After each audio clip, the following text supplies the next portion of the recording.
Welcome back to Stuff About Tutorial. Today we are talking about how to search for emails in Gmail. Why would you want to know how to search for emails in Gmail? Well, maybe it is your first time using Gmail and not sure how to search for emails in Gmail. So today I am going to show you how to search for emails in Gmail.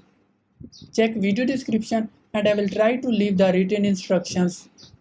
Searching for emails in Gmail is quite simple and the process is easy to do. First of all, open Gmail. Now you are seeing multiple emails. You are seeing search in email at the top. Click on it. Now search an email from here.